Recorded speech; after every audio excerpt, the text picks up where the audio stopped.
If you're going to try, go all the way. Otherwise, don't even start. If you're going to try, go all the way. This could mean losing girlfriends, wives, relatives, jobs, and maybe your mind. Go all the way. Isolation is the gift.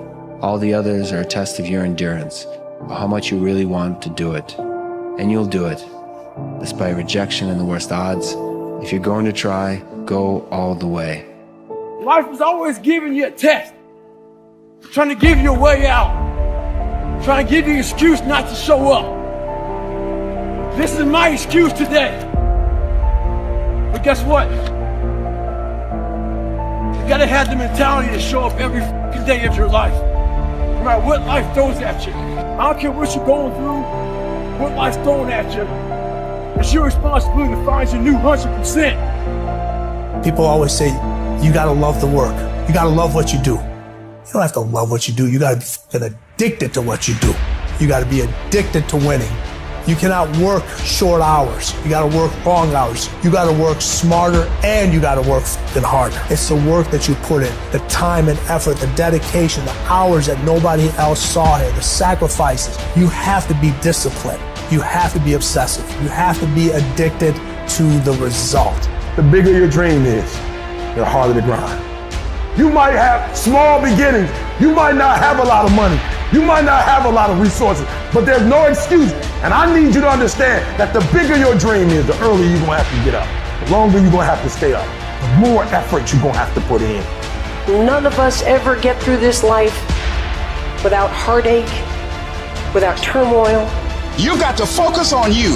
And as you convince you, as you sell yourself every day, you will begin to see a difference in the things that you're doing. Telling yourself every day, here I go again, and I got what it takes.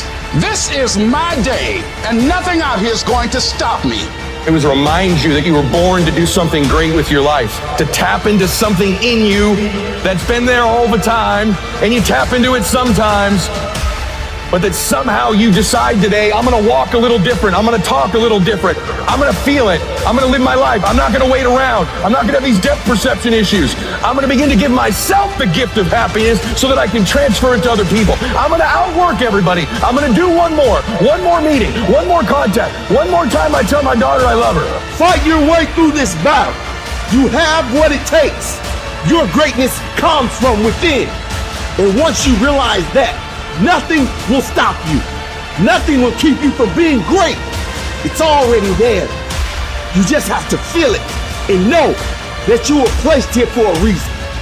It can be painful. It will be uncomfortable. And that's where the growth is. When you're stretching out, when you're taking life by the collar, you're going to get thrown to the ground again and again and again. But when you have determination, and you know that what you're doing is right, it gives you your life, it gives a special meaning and power to you, you'll begin to discover some things about you that you don't know you've got when you put yourself in that type of challenging situation. Okay, so let's say you pick a level of competition where you're always winning. It's like, well, all that means is you've picked the wrong level of competition. Yes. Because, you know, like, let's say you're a grandmaster chess player and all you do is play amateurs, and every night you go home and congratulate yourself on what a genius you are because you just stomp these people left, right, and center. It's like, you're not a genius, you're a dimwit. Right. What you should be doing is playing people who are beating you like, well, as much as you can tolerate. Right. So maybe that's 40% of the time, maybe it's 60% of the time. But that way, because to be a winner, you want to be disciplined, you want to know what you're doing, and then you want to be on the edge where your skills are being developed. And if you're going to be on the edge where your skills are going to be developed, you're at a place where losing is always a possibility, because otherwise you're not pushing yourself beyond your current capacity. And so one of the things that I've outlined in 12 Rules for Life is a theory of meaning, because meaning, as far as I'm concerned, the sense of meaningful engagement is the antidote to malevolence and suffering, essentially. Because you want to have a life that's so engaging that you think, despite the fact that I'm limited and that we're mortal and that life is tragedy and there's evil in the world, despite all that, this is worth doing.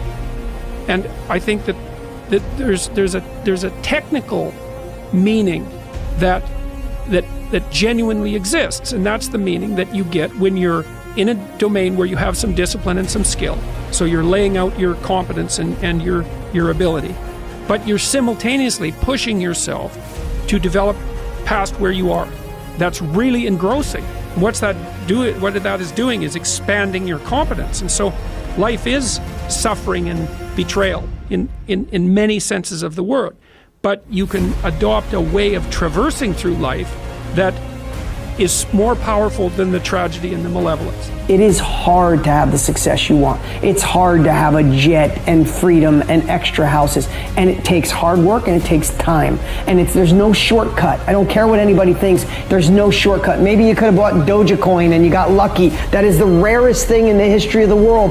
Ed and I would bet we agree. I don't even know. Neither one of us probably invested in crypto when all of our friends said to, because we didn't know it, we didn't feel it, and we missed it. So I'm so blessed if you did for you, but that's not where true wealth is made. You have to work 50% harder than you think you do.